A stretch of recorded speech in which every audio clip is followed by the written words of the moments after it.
তাদের জন্য, হতাশ ব্যক্তিদের জন্য এই সূরাটা একটা আলোকবর্তিকা, একটা আলোর মশাল। এই সূরাটা পড়লেই হতাশ ব্যক্তিরা মনে শান্তি পায়, আশা ফিরে পায়, দিক ফিরে পায়, ঠিক কিনা? এই সূরাটা নাজিল হওয়ার একটা ব্যাকগ্রাউন্ড আছে, শুনবেন?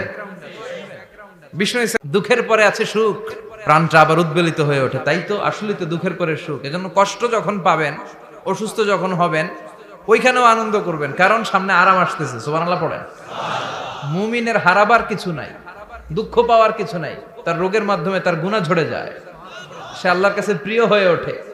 তা আমাদেরকে কেউ হারাইতে পারে? কথা বলেন, আমাদের কেউ ভয় দেখাইতে পারে? মোটিভেশনাল সূরা, সূরাতুল ইনশিরাহ আর সূরাতুদ দুহা। এখানে অনেক হিউজ মোটিভেশন আছে। যারা হতাশ, যাদের জীবন ভাল লাগে না, মরে যেতে মনে চায়, গার্লফ্রেন্ড গালি দিছে, আছে না নাই? আবার বয়ফ্রেন্ড গার্লফ্রেন্ডের গালি দিছে, এ ওড়না পেঁচায়া ফ্যানের মধ্যে ঝুলে আত্মহত্যা করে। কত বড় পাগল! তুই মরলি কেন?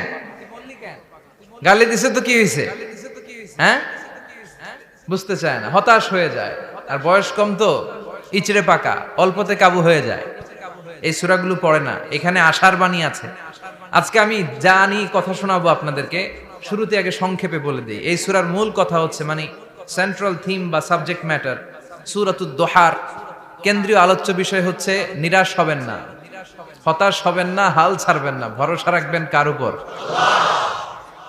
মুমিনরা নিরাশ হয়, হতাশ হয়, হাল ছাড়ে নাকি ভরসা রাখে? কার উপর ভরসা? কার উপর ভরসা থাকবে? একজনের উপর। চিল্লায় বলেন, তিনি কে? Never lose hope. Every time you feel like you cannot go on, you feel so lost that you are so alone. Don't despair and never lose hope, 'cause Allah is always by your side.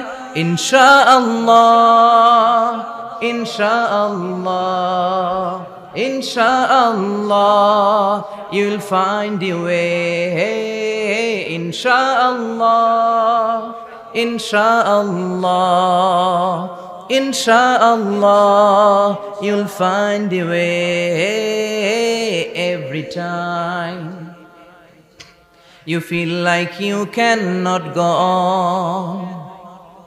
You feel so lost that you are so alone. Don't despair and never lose hope, 'cause Allah is always by your side. Insha'Allah. Pardon?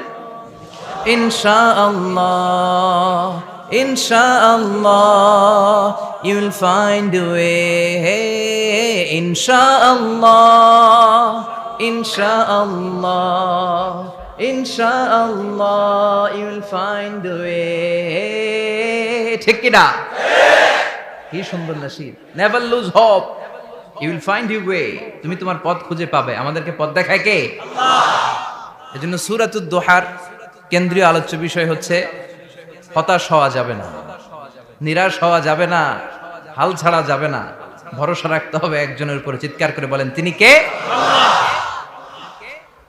হতাশ যারা, frustrated, upset people, ইসলামের কাছে যখন ওহী নাজিল হতে শুরু করলো, বিষ্ণু ঈসা ইসলাম ওহীর কথাগুলো পৌঁছে দিতে লাগলেন।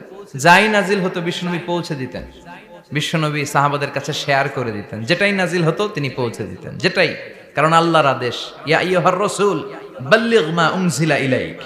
ও নবী, আপনার কাছে আমি ওহী থেকে যা নাজিল করি সব পৌঁছে দেন, একটাও গোপন করা যাবে? আল্লাহর কাছ থেকে বিশ্বনবী যে সমস্ত মেসেজ, ইনফরমেশন, তথ্য, রেভেলেশন ওহী পেয়েছে, একটাও কি বিশ্বনবী গোপন করেছে? সব প্রকাশ করে গিয়েছে, সব শেয়ার করে গিয়েছে। বিশ্বনবী শেয়ার করতে লাগলেন। সকালে যা নাজিল হয় শেয়ার করেন, দুপুরে নাজিল হয় শেয়ার করেন, রাতে নাজিল হয় শেয়ার করেন, শেয়ার করতে লাগলেন। কিন্তু কি অবাক করা কাণ্ড, হঠাৎ করে এই ওহী আসার ধারাবাহিকতা আল্লাহ বন্ধ করে দিলেন। ওহী আর আসে না, আকাশ থেকে নতুন তথ্য আর নামে না। ঘটনা কি? ওহী আসে না কেন? তথ্য আসে না কেন? জিব্রাইল আসে না কেন? কোন বর্ণনা এসেছে 15 দিন, কোন বর্ণনায় 1 মাস 3 মাস এমনকি 6 মাস পর্যন্ত বর্ণনা পাওয়া যায় যে বিশ্বনবীর কাছে 6 মাস ওহী আসে নাই। বিশ্বনবী তো অবাক, ঘটনা কি, ওহী নামে না কেন? আর ওহী না আসলে তো বিশ্বনবী শেয়ার করতে পারে না। এতদিন যা আসতো বলে বেড়াতো, এখন আসেও না, বলতেও পারে না। কাফির মুশরিকরা বিশ্বনবীর গালি দিতে শুরু করলো, মুহাম্মদের রব মুহাম্মদের ভুইলা গেছে, মুহাম্মদের আল্লাহ মুহাম্মদের ছেড়ে দিয়েছে। বিশ্বনবীর চাচি আবু লাহাবের স্ত্রী উম্মে জামিল বলতে শুরু করলো, কি মুহাম্মদ, তোমার শয়তানটা তোমার কাছে আসে না? না, শয়তান দ্বারা তিনি জিব্রাইলকে বুঝিয়েছেন যে তোমার জিব্রাইল তোমার কাছে আসে না। এভাবে সবাই গালমন্দ করতে শুরু করলো যে মুহাম্মদের আল্লাহ মুহাম্মদকে ভুলে গিয়েছে। বিষ্ণু ঈসা ইসলাম নিজেও হতাশ হয়ে গেলেন, কি রে ওহী আসে না কেন? আমার কোনো ভুল হচ্ছে না তো? আমার কোনো অপরাধ হয়ে গেল না তো? আল্লাহ কি আমার উপর অসন্তুষ্ট হয়েছেন? আল্লাহ কি আসলেই আমারে ভুলে গেছেন? আল্লাহ কি আমাকে ত্যাগ করেছেন? তিনি কি আমার উপর রেগে আছেন? আমরাও মাঝে মাঝে এরকম হতাশ হয়ে পড়ি। এরকম হতাশ লোক আছে না নাই? কিরে আমার দোয়া কবুল হয় না কেন? আল্লাহ আমার ডাকে সাড়া দেয় না কেন? আমার জীবনে এত দুঃখ কেন? আমার জীবনে তো ভালো কিছু হয় না, খালি সব কষ্ট আমার কেন?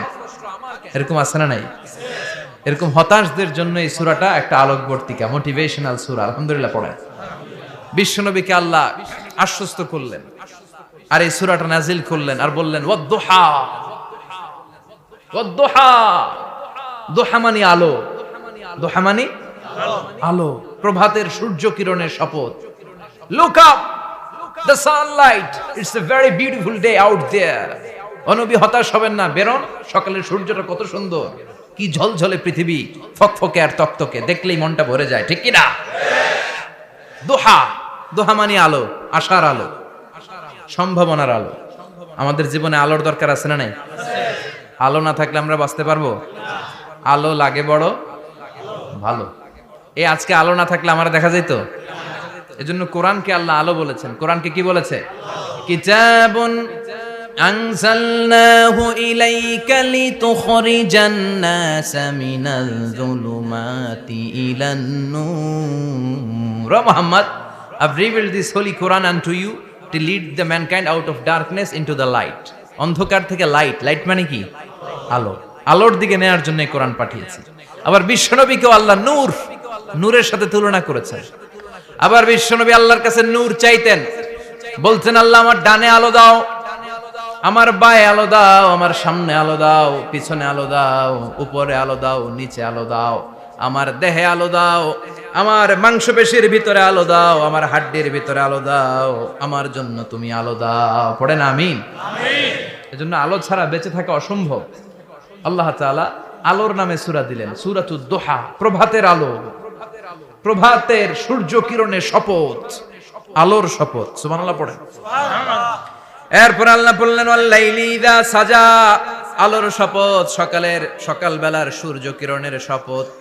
দ্বিতীয় আয়াতে আল্লাহ বললেন রাত্রিবেলার শপথ, যখন রাত্রিটা নিঝুম হয়, হয় নিস্তব্ধ, নিঝুম আর নিস্তব্ধ রাতের শপথ।